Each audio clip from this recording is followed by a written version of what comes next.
Eu queria também, e aí, continuar falando, infelizmente, não tenho prazer nenhum de falar em Jair Bolsonaro, eu não consigo ouvi-lo, vou confessar a vocês, eu não consigo ouvi-lo. Eu tenho dificuldade de olhar para ele e de ouvi-lo, porque nada que ele fala se aproveita. É um homem vulgar, é um homem ignorante, é um homem violento e é um homem cruel. Ele é cruel. Hoje eu disse na Rádio Bandeirantes que ele é pior que o Lula. Ele é pior que o Lula. Ele é um homem cruel, é um homem mau. Você olha e vai observando, e ele está num surto agora, está num momento de surto, ele está num surto. Você vê claramente a crueldade nos seus olhos. Mas eu vou falar agora de um terceiro ponto. Tocamos primeiro na questão do risco que ele coloca às liberdades e a questão da tortura. Falamos da questão da soberania. Eu acho que vale a pena também destacar agora a questão da política, da estabilidade política do nosso país, né? Em agosto vai reabrir o Congresso Nacional, o recesso ele é constitucional, entenda-se, assim como os tribunais superiores, como por exemplo, os tribunais, né? E no caso dos tribunais superiores, o STF, em agosto. E a crise vai estar instalada, porque hoje ele reafirmou tudo o que disse ontem, e amanhã vai reafirmar o que disse hoje, porque ele é um homem cruel, ignorante, desequilibrado. Já o coronel Pellegrino já disse isso em 1983, ele é um homem desequilibrado, né? Irracional, está no laudo aqui, vocês podem citar, página 104, se não me engano, né? E a questão que vai se colocar a partir de agosto, um mês trágico na história brasileira, muitas coisas ocorreram em agosto. O atentado da Rua Toneleiro, 5 de agosto.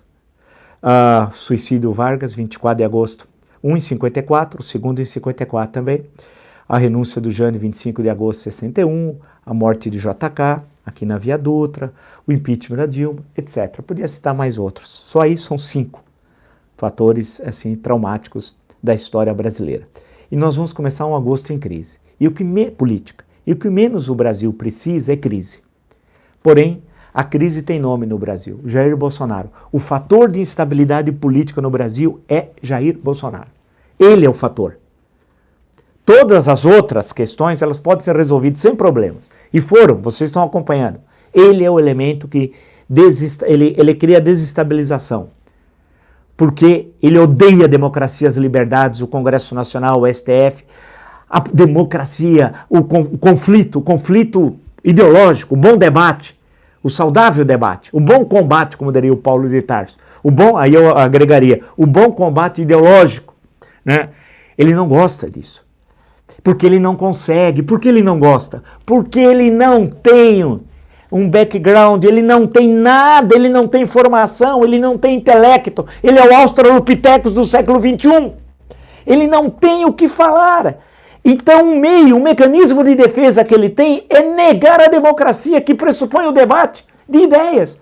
Como ele não tem ideias, porque ele não tem estudo. Você quer fazer uma coisa que ele não gosta? Dê um dicionário para ele. Entregue um livro. Por exemplo, se eu pegar esse livro aqui, clássico, Steven Pinker, O Novo Iluminismo, que eu já citei, se der um livro, esse livro tem quase 700 páginas, ele vai achar uma agressão. Ele vai achar uma agressão. Por que uma agressão? Porque ele não lê. Ele não lê. Então, ele não gosta da democracia porque ele não tem argumentos. Porque para ter argumentos precisa estudar.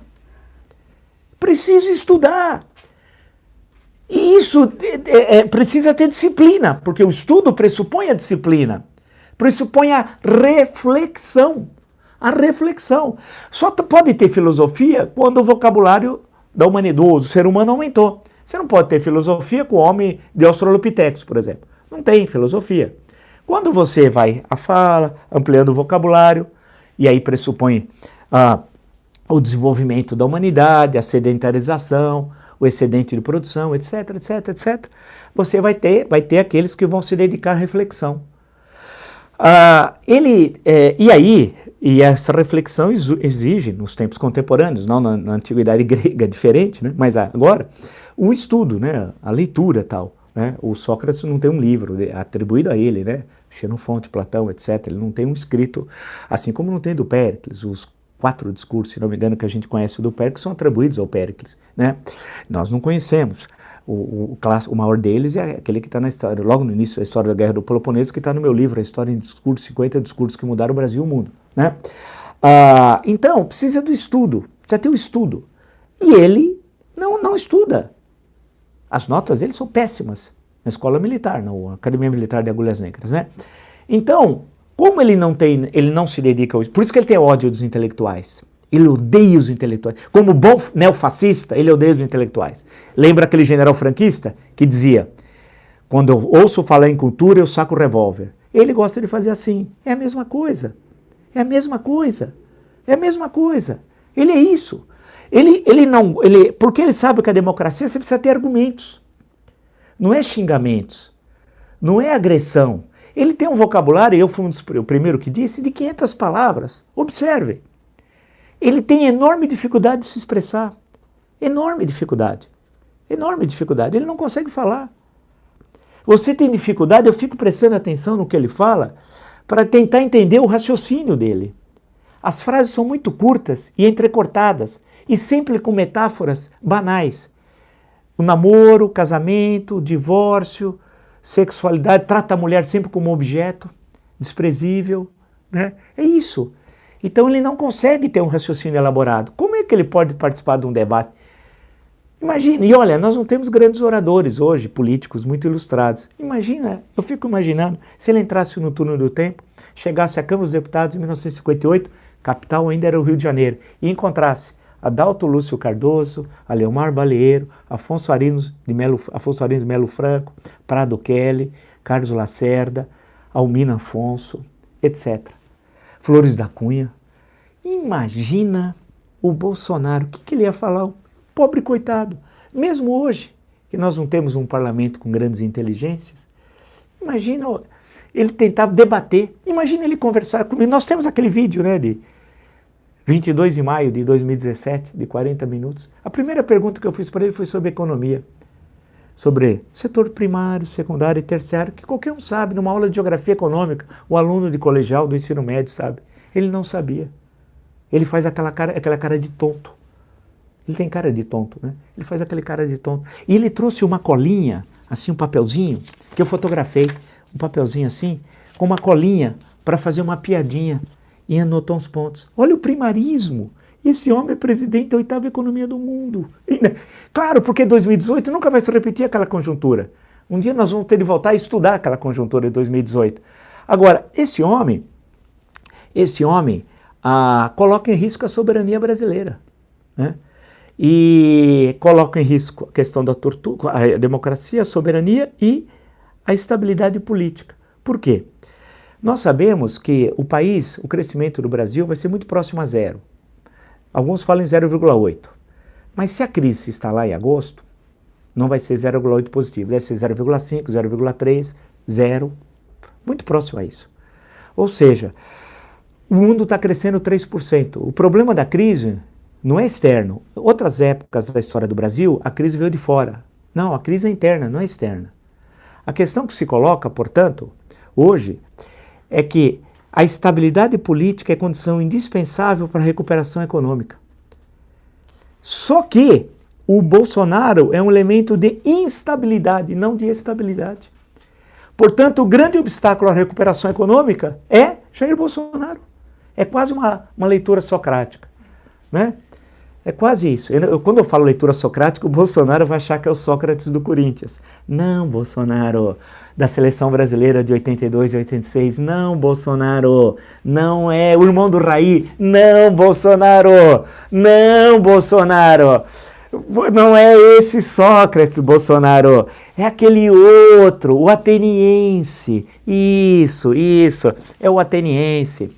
Vamos lembrar que nasceu em 470, né, e morreu em 399. Você vai falar, tá errado. Não, é que na antiguidade, vamos explicar como é que, antes de Cristo, ele também não sabe nem a cronologia de séculos, né? É o Bolsonaro! Nós temos de entender que é o ignorante mor da República, ele não entende essas coisas, né?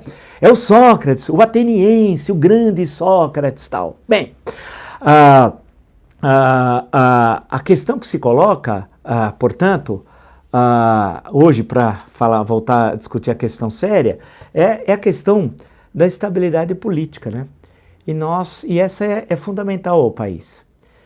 E os setores responsáveis da política, da economia, do mundo jurídico, e espero da cidadania, vão perceber a partir de agosto que algo vai precisar ser feito no interior da Constituição e do corpo legal que nós temos no Brasil.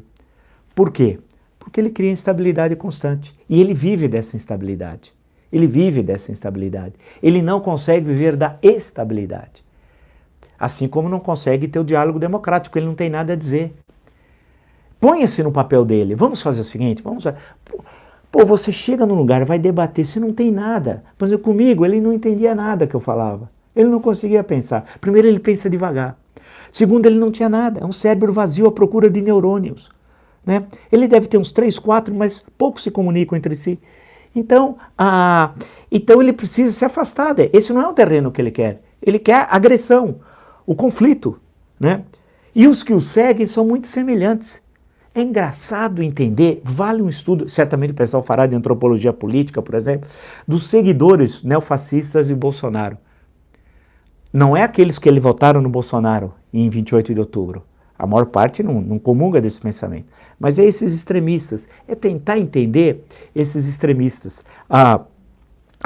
Entender a sua forma, como eles têm ódio à intelectualidade, à educação, ao estudo, ódio das universidades, né? Ódio do debate. E o que me chama a atenção, aqui um parênteses, são as mulheres neofascistas. Vale a pena vocês aí, é que eu estou fora da universidade agora, estudar as mulheres neofascistas brasileiras.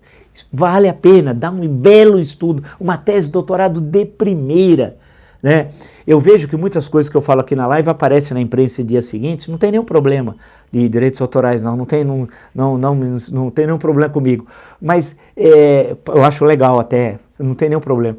Mas em relação às mulheres, é uma área de antropologia, daria um tema, daria uma coisa bem bacana. Estudá-las também, como elas xingam, usam palavrões. Parece que para se identificar com o Bolsonaro tem de ser baixo e vulgar como o Bolsonaro. Tem de ser igual a ele. Cruel, vulgar, ignorante. É uma espécie de Espírito Santo do bolsonarismo. Né? Esses, vai chegar uma hora que isso vai terminar. Porque quando a gente está no olho do furacão, é natural, a gente acha que isso é para todo sempre. Eu já vivi outras situações, outros momentos na história do Brasil. Isso como usando uma expressão do José Veríssimo sobre Euclides da Cunha, no primeiro comentário do livro Sertões, em dezembro de 1902. Ele se refere a Euclides como testemunha presencial. Eu fui testemunha presencial de vários momentos históricos. Alguns eu era criança e tentava até entender, quando eu estava em São José do Rio Preto, que era inflação, que as pessoas me falavam inflação. Eu era pequeno, tinha 7, 8 anos, queria entender o que era inflação. Né? E eu via falar um pouco dessa história das turbulências aí daqueles anos 62, 63, 64. Em outros momentos eu acompanhei como testemunho ocular da história, outras como participante da história. Em alguns momentos achei que nós não íamos sair de certas crises. Falei, puxa vida, mas saímos. Né? Nós vamos sair disso. Isso não é o ponto final da história. Não é o ponto final. A história continua. Daqui a algum tempo nós vamos ter até condições melhores de refletir sobre esse momento histórico. Isso que é legal. A gente pensar, refletir sobre esse momento. Né? E tentar, quando eu falo compreender, é no sentido do Lúcio Febvre, né? Aquela história da escola dos análises, o Marc Bloch e o Febvre são os dois fundadores. Quando eu falo compreender, não é no sentido vulgar, de passar a mão na cabeça e falar, meu filho é assim, por exemplo, no sentido vulgar. Não, é no sentido de compreender o objeto, de entender as razões daquilo. Né? E é difícil mesmo, você tem um objeto, é um país complexo, como é o nosso, um país que viveu anos dourados, né? Até final dos anos 70 do século passado, e depois passou por sucessivos momentos de crise e de crescimentos de voos de galinha muito pequeno e com dificuldade de se recolocar no mundo numa situação radicalmente diferente do que aquela do século XX.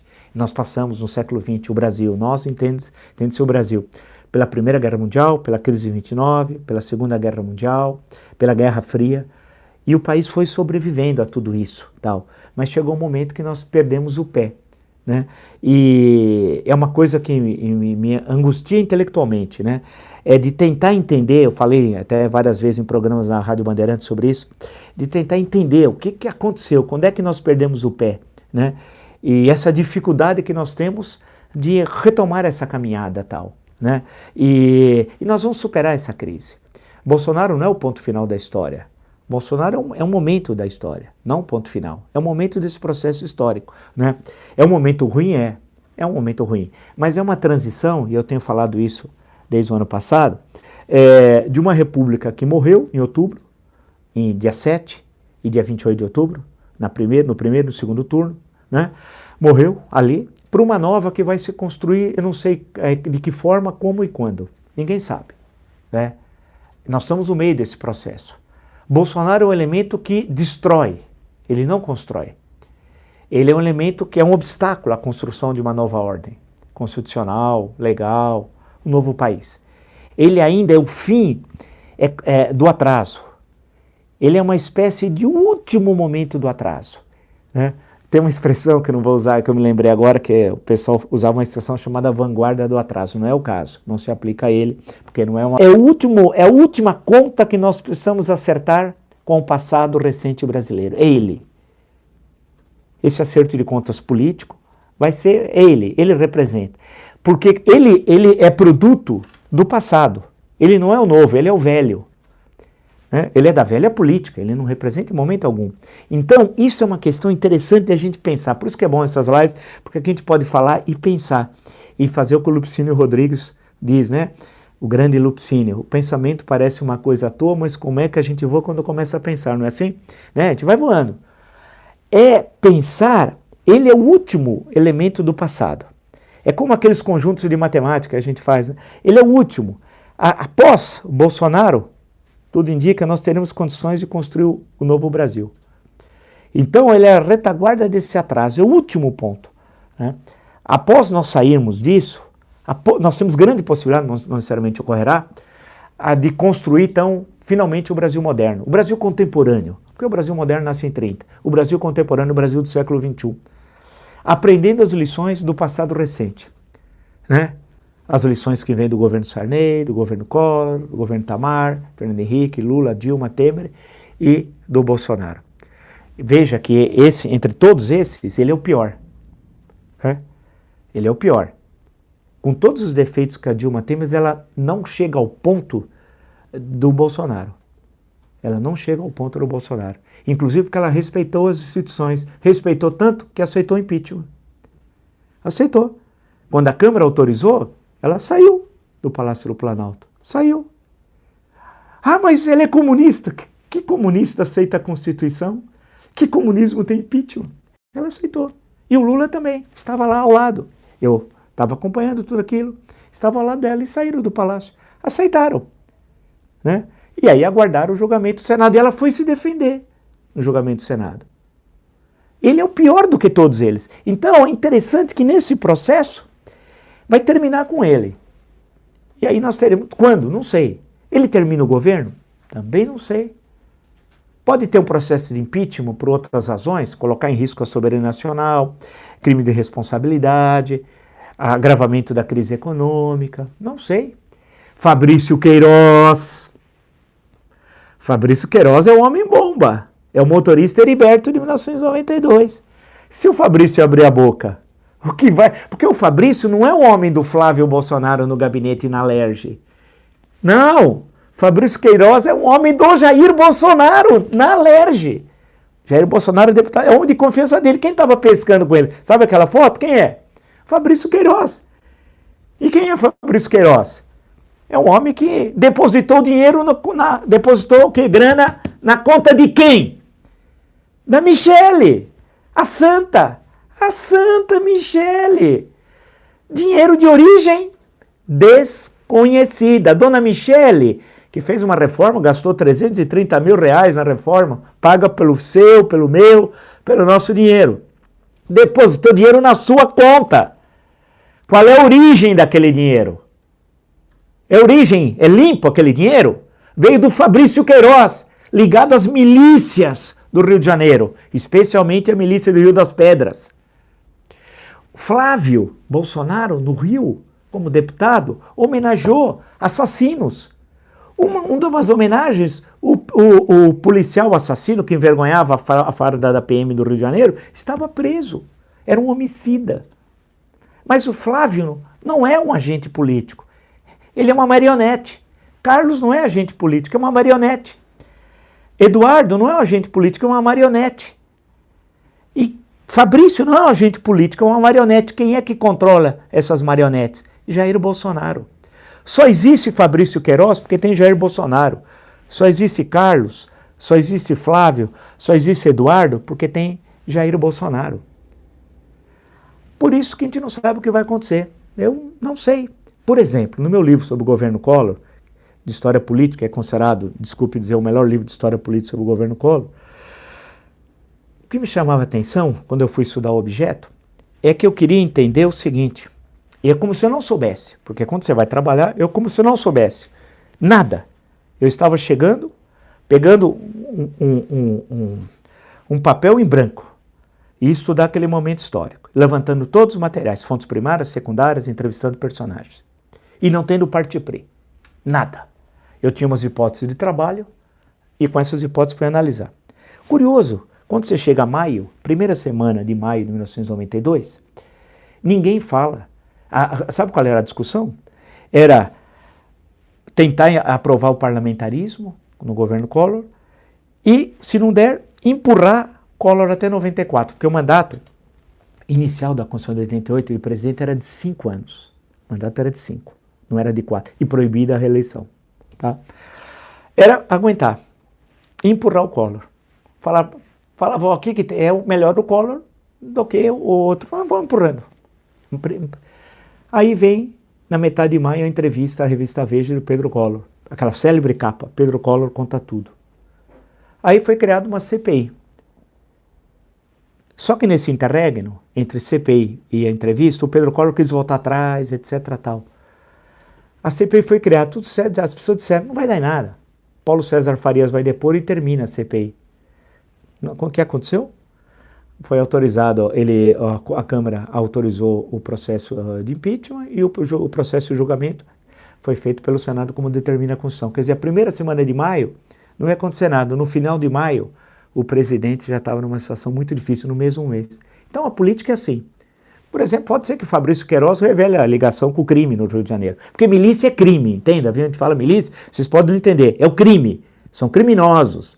São ex-policiais militares e tal, que são criminosos e que coagem as comunidades a pagar um imposto de segurança, compra de gás, o gato net, que é a ligação clandestina da net, transporte, tudo controlado. Eles constroem legalmente, veja o caso de Muzema. Então são criminosos. Então o Fabrício é ligado a criminoso, Flávio é ligado a Fabrício, que é ligado a criminoso. Deu para entender? E o pai está lá em cima, à época deputado federal. A pergunta é, o pai não sabia das ações do Fabrício, o Jair não sabia das ações do Fabrício? Amigão dele, há anos. Né? E onde está Fabrício Queiroz? É a pergunta que todo brasileiro tem de fazer, onde está? Ou Jair Bolsonaro não quer? E o Sérgio Moro? Ô juiz, o senhor foi tão duro, e tinha de ser, combatendo a corrupção, até aí, legalmente, né? Por que o senhor não olha para o Fabrício? Ou o senhor está pensando na vaga do STF? Ou o senhor está vendendo a sua honra, né, como um prato de lentilhas, lembrando o Antigo Testamento? É isso? O senhor está vendendo a sua honra para chegar ao STF? É a pergunta que eu faço ao senhor. Com todo o direito como cidadão que paga seu salário.